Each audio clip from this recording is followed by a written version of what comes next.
สวัสดีจ้าสวัสดีทุกผู้ทุกคนนะคะคุณยายก็มาทักทายยามบ่ายสองครึ่งแล้วจ้ะนะอีกชั่วโมงอีกครึ่งชั่วโมงนะอีกชั่วโมงครึ่งนะคุณยายก็จะออกไปทำงานแล้วนะพี่น้องนะ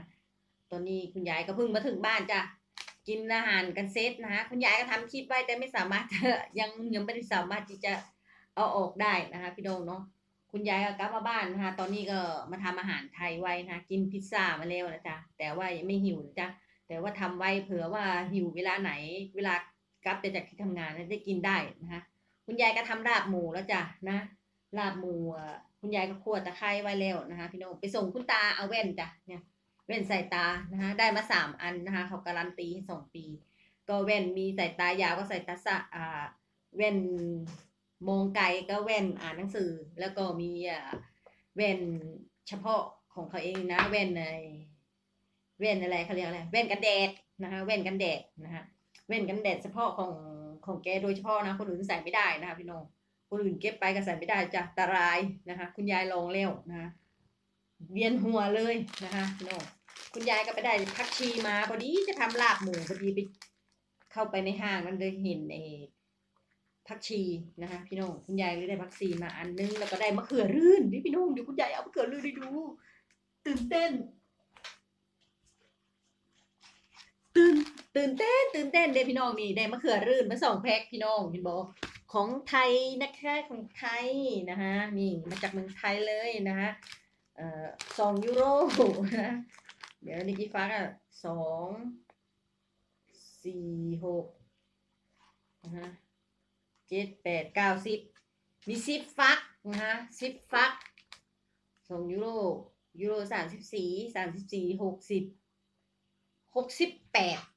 68นะพี่น้องนี่6868 บาทนะเนี่ยพี่น้อง10 ฟัก68 บาทน่ารวยไหมคะน่ารวยไหมแต่ยังว่าแล้วเนาะมาไกลเนาะค่าขนส่งค่าภาษีเนาะมาขายเมืองเขาก็ต้องเสียภาษีเด้เนาะพี่น้องเนาะคุณยายก็เข้าใจอยู่นะคะที่มันแพงเพราะอะไรภาษีนะแล้วค่าขนส่งออกต่างประเทศโอ้โหคุณยายเคยแค่ส่งซองจดหมายกระดาษธรรมดาเนี่ยนะคะเอาไปเมืองไทยนะคะยังเสียตั้งหลายนะคะพี่น้องนะนั่นแหละนะที่ตอนที่คุณยายเดินเรื่องแต่งงานนะคะแต่งงานเสร็จแล้วนะคะเอกสารนะคะไปแปลเป็นไทยแปลเป็นไทยแล้วก็เอาไปที่ประเทศไทยนะแล้วก็ไปที่อำเภอนะคะอู้ยหลายขั้นตอนนะพี่น้องกว่าจะแต่งงานได้แต่ละครั้งเลยพี่น้องเนาะนั่นแหละค่ะนะหมูมันแช่แข็งนะพี่น้องจะต้องกินอะไรก็ต้องกินให้สุกนะคะพี่น้องนะคุณยายนี่ไก่เหมือนกันนะคุณยายซื้อไก่มาเป็นตัวนะหั่นอะไรเรียบร้อยนะคุณยายต้องเอาไปล้างให้เรียบร้อยแล้วก็เอาไปแช่แข็งอีกทีนะคะไปแช่แข็งพอจากที่ว่าเราจะทำกินนี่เอาจากแช่แข็งก็ไปแช่น้ำอีกทีล้างอีกทีได้พี่น้องนะนั่นนะที่ชีวิตคุณยายนะคะกลัวไม่ใช่อะไรกลัวท้องเสียไม่ใช่แล้วนะที่ทำแบบเนี้ยนะคะทำซุปไว้ก่อนแล้วดีเนาะตัวดีต่อสุขภาพของเราเองนะพี่น้องคุณตาเข้ามาแล้วนะออกไปดูดบุหรี่มานะเราเข็นเว้ย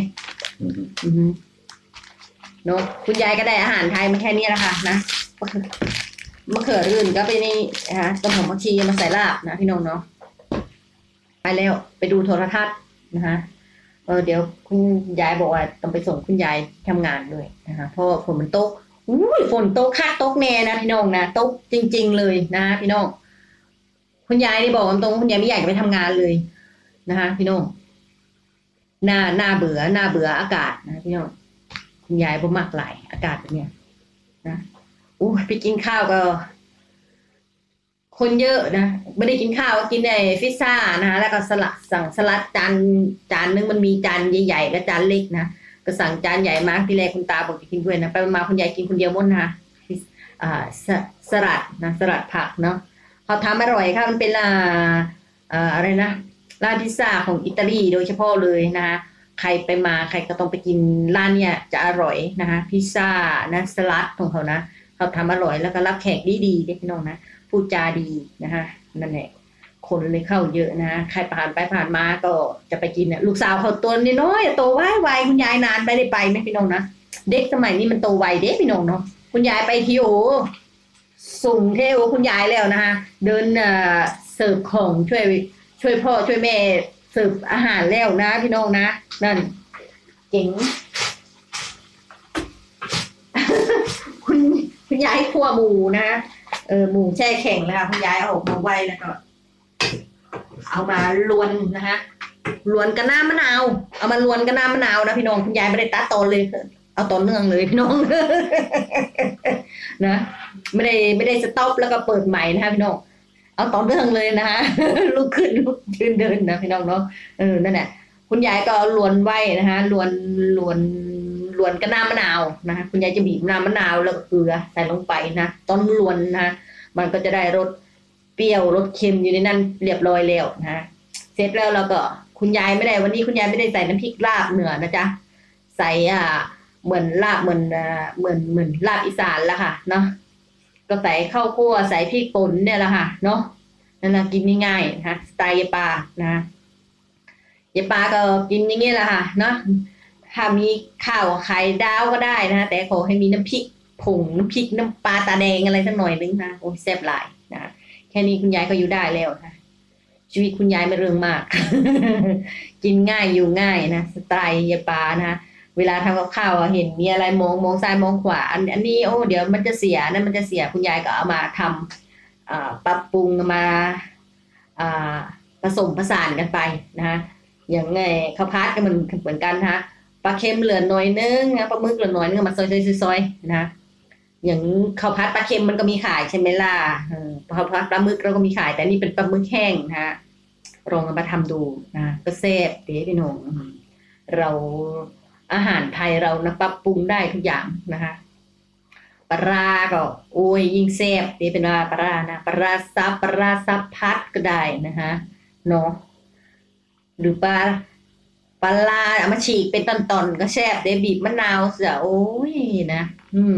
พูดเรื่องน้ำลายแตกนี่พี่น้องพูดถึงปลานะอาหารไทยเนี่ยโอ้ยเลิศรสอย่างนี้เลยนะคะเลิศรสเด็ดนะคะคุณยายยกนิ้วมือให้เลยแหละ 2 นิ้วโป้ง2 นิ้วเลยนะเรื่องความอร่อยนะรสจัดจ้านก็คืออาหารไทยนะคะ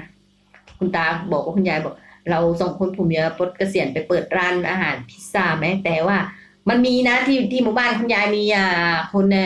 สวิตเซอร์แลนด์นะเขาได้แฟนคนไทยนะ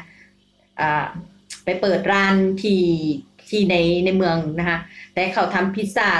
รสคนไทยเกินไปนะคะมันไม่ได้รสของต่างประเทศอะไรเงี้ยมันก็ไม่ได้กินได้แบบคือต่างชาติก็เยอะนะพี่น้องนะแต่ว่าเขาทำอาหารแม้แต่อะไรนะสปาเกตตี้ก็เป็นรสหวานใช่ไหมเราไปกินแล้วมันคุณยายก็ไปกินคุณตาไปกินนะตั้งแต่นั้นคุณตาก็คุณยายก็ไม่ไปเหยียบอีกเลยพี่น้องครั้งเดียวนะคะคือเขาทำรสชาติหวาน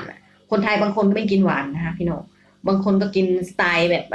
ฝรั่งก็มีนะคะคือแบบสปาเกตตีเนี่ยมันก็ไม่น่าจะกินหวานใช่ไหมนะถ้ากินหวานก็เป็นขนมใช่ไหม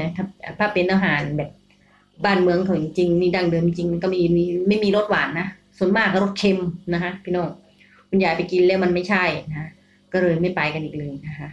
ก็ทำกินเองกันนะคะก็เลยมันนึกเราน่าจะเปิดนะเพราะว่าร้านเพื่อนคุณยายนะก็มีชาวต่างชาติเยอะนะเป็นบังกะโรที่เขามาพักนะเราก็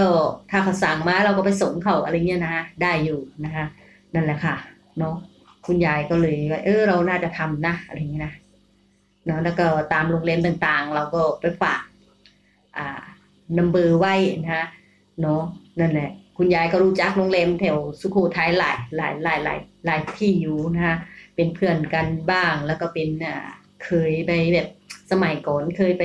อะไรเรียกอะไรคุณยายเคยไปพักนะคะเพราะว่าสมัยก่อนยังไม่มีบ้านเนาะเวลาไปเงี้ยเราก็ไปพักที่โรงแรมเนี่ยนะก็ได้รู้จักกันคุ้นเคยกันนะคะนั่นแหละค่ะบริการดีนะคะ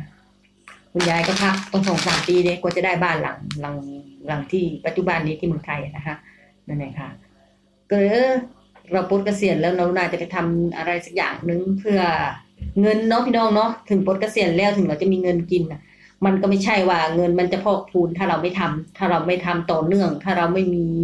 อาชีพอะไรที่จะทำนะคะส่วนคุณยายก็อยากจะทำการเกษตรนะคะเกษตรก็เกษตรพอเพียงนะเหลือก็ขายแจกบ้างกินบ้างนะพี่น้องนั่นเลยค่ะสไตล์ยายปานะคะคุณยายอยู่บ้านคุณยายชอบปลูกผักปลูกหญ้านะคะส่วนคุณตาก็อยากจะทำพิซซ่านะคะนั่นแหละพิซซ่าสปาเกตตีโอ้ยสปาเกตตีนี่คุณยายทำเป็นนะคะคุณยายทำได้นะคะไม่ว่ารสอะไรคุณยายทำได้หมดสปาเกตตีนะคะ สลัดคุณยายก็ทำอร่อยนะคะ